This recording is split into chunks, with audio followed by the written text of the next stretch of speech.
केजरीवाल भड़वा है, केजरीवाल आतंकवादी है। 100 कमीने पर मरे थे तब एक केजरीवाल पैदा हुआ था। केजरीवाल कमीना है, केजरीवाल घटिया है, केजरीवाल नवाब है। मैं जेल जाऊंगा कि नहीं जाऊंगा ये आपके हाथ में है, और अगर आपने कमल का बटन दबाया तो मुझे दोबारा जेल जाना पड़ेगा।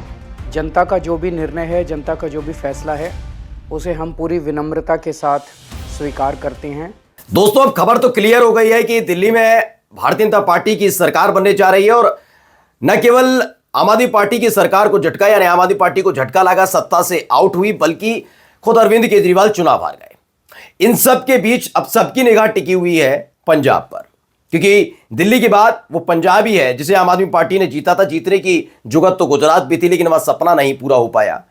आज मैं आपको दिखाने जा रहा हूं कि अब पंजाब को लेकर काफी चीजें चल रही हैं, क्योंकि खबर यह निकल कर आई है कि नजर भगवंत मान की टिकी हुई थी दिल्ली इलेक्शन के रिजल्ट्स पर, और वो रिजल्ट ऐसा आया है कि अब पंजाब में भगवंत मान एक बड़ा खेल करने जा रहे हैं। कांग्रेस के संपर्क में इस तरह की खबरें हैं। कुछ लोग कह रहे हैं कि अमित शाह के भी संपर्क में अलग अलग बातें निकलकर सामने आ रही हैं, लेकिन खबर इससे बड़ी भी है। खबर यह है कि आखिरकार दिल्ली का चुनाव हारे तो हारे, आती हैं जाती हैं सरकारें, जाती हैं सरकारें, लेकिन अरविंद केजरीवाल का चुनाव हार जाना ये किसकी गलती है? क्या अरविंद केजरीवाल की? वही मैं खबर आपको दिखाने जा रहा हूं। नमस्कार, मैं हूं प्रज्वल गौतम और आप देख रहे हैं the live TV. The live TV, सच सबसे आगे। पहले बिना देर किए बड़ी खबर देख लीजिए। बड़ी खबर यह है, ब्रेकिंग न्यूज। मंजीत घोसी लिखते हैं, उनके हवाले से खबर दिखा रहा हूं। ब्रेकिंग न्यूज क्या है? भगवंत मान ने पंजाब कांग्रेस के नेताओं से मुलाकात की है, पार्टी का कांग्रेस में विलय करने का प्रस्ताव दिया है, आखिरी फैसला केसी वेणुगोपाल लेंगे। यानी एक तरफ खबर चल रही थी, जो खुद लीडर ऑफ अपोजिशन है उन्होंने इस बात को लेकर कहते हुए नजर आए कि हां, कहीं ना कहीं ये बात जो होम मिनिस्टर है यानी अमित शाह से भगवंत मान के बीच की बातचीत चल रही है। लेकिन अब खबर निकल कर आई, खबर बीजेपी की सबसे बड़ी दिक्कत पंजाब में यही है कि वो अकेले अपने दम पर कुछ नहीं कर सकती। ऐसे में कांग्रेस दूसरी ऐसी बड़ी पार्टी है जो अगर चाहे तो साथ मिलकर न केवल सरकार चला सकती है, बल्कि अस्थिर नहीं होगी सरकार पंजाब में। और भगवंत मान अब एक सेफ साइड ढूंढते हुए नजर आ रहे हैं। माना जा रहा है कि जितनी भी आम आदमी पार्टी है, पंजाब वाली बात कर रहा हूं, दिल्ली की नहीं, पंजाब में कांग्रेस में विलय हो सकती है। बड़ी खबर आज की है, यानी बड़ा झटका, दोहरा झटका अरविंद केजरीवाल को अगले 24 घंटे में लगने जा रहा है। ऐसी खबरें निकलकर सामने आ रही हैं।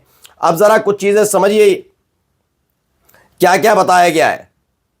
देखिए, एक और खबर निकलकर सामने आई, दिल्ली से बहुत बड़ी खबर है। अरविंद केजरीवाल बुरी तरह चुनाव हारे हैं। शराब घोटाले की सरगना अरविंद केजरीवाल चारों खाने चित हुए। केजरीवाल का किला दिल्ली में ढह गया। प्रवेश वर्मा ने अरविंद केजरीवाल को दी पटकनी। पूरी दिल्ली में केजरीवाल की हार को लेकर खुशी की लहर है। आखिर ऐसा क्या है कि जिस व्यक्ति को आंदोलन से निकलने के बाद आम आदमी पार्टी, नई नवेली पार्टी को इतनी ऊंचाइयों पर पहुंचा है, वही दिल्ली अब चाहती थी कि अरविंद केजरीवाल चुनाव हार जाए। उसके पीछे की कहानी थोड़ी देर पहले भी मैंने आपको दिखाई थी, लेकिन अब कुछ और तथ्यों और सबूतों के साथ मैं दिखाने जा रहा हूं। पहले सुनिए, चुनाव हारने के बाद, सत्ता से आउट होने के बाद क्या कुछ कह रहे हैं अरविंद केजरीवाल।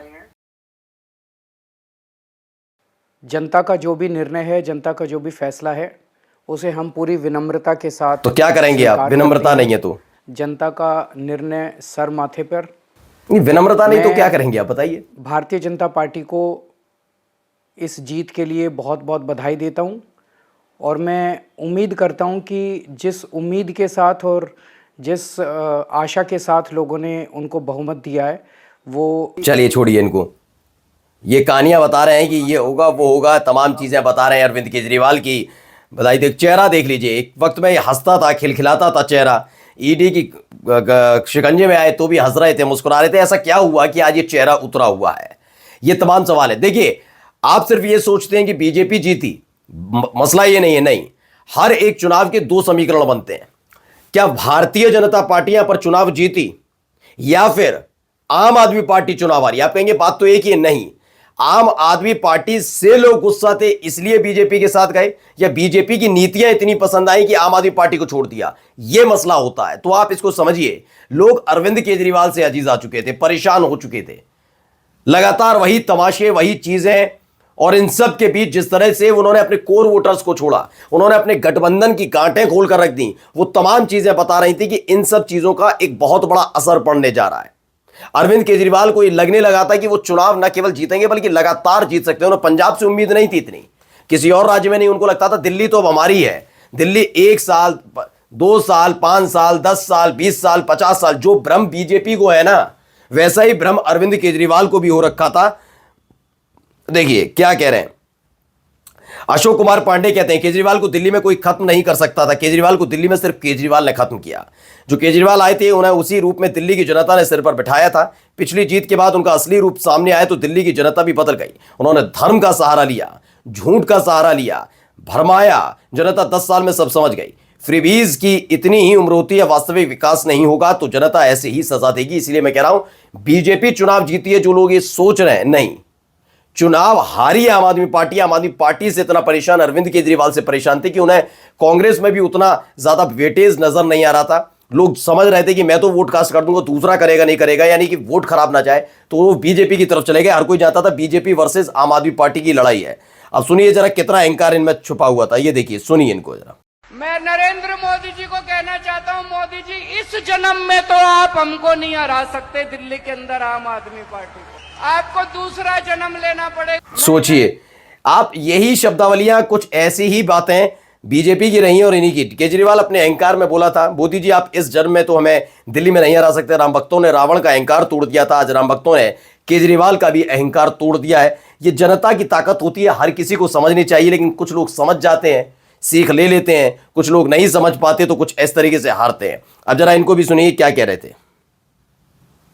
सारी सुविधाएं बंद कर देंगे, फ्री बिजली बंद कर देंगे, मोटा मोटा 5,000 रुपए महीने का नुकसान होगा। स्कूल बंद कर देंगे। अरे सुनिए इनका, मरे से मरे प्राइवेट स्कूल में भी एक बच्चे की 5,000 रुपए महीने की तो आई जाती है खर्चा, 2 बच्चों का 10,000 रुपए का खर्चा हो गया। मोहल्ला क्लिनिक बंद कर देंगे, तो मोहल्ला क्लिनिक में आप ये सोच सकते हैं कहीं ना कहीं आपने सुना होगा। जी हाँ, मैं आपको बताता हूं कैसे। आपको याद है इस देश के प्रधानमंत्री इसी वाले लोकसभा चुनाव के दौरान कुछ ऐसे ही बोल रहे थे, बाबरी ताला लगा देंगे राम मंदिर पर, अयोध्या हार गए।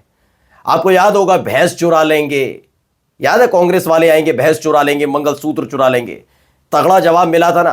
मैं कहता हूं कि कम से कम आप अगर किसी से है, आप अपने अनुभवों से सीखेंगे तो बहुत समय लग जाएगा, जिंदगी भी शायद आपकी खप जाए। आपको दूसरों के अनुभव से भी सीखना चाहिए। यही हरकतें जनता के साथ नरेंद्र मोदी साहब और बीजेपी कर रही थी। अहंकार तोड़ कर रख दिया, 400 तो 240 पर लिया है। आज भी कई ऐसे बिल हैं जिसे बीजेपी पास करने से घबराती है, क्योंकि उसे पता है कि उसके अपने सहयोगी इसे पास नहीं होने देंगे, क्योंकि जिन वोटर्स पर वो भरोसा नहीं करते वही वोटर उनके सहयोगियों को वोट कास्ट करते हैं। ऐसे में बीजेपी पास नहीं कर पाती है वो सारे बिल। यही स्थिति इनकी थी।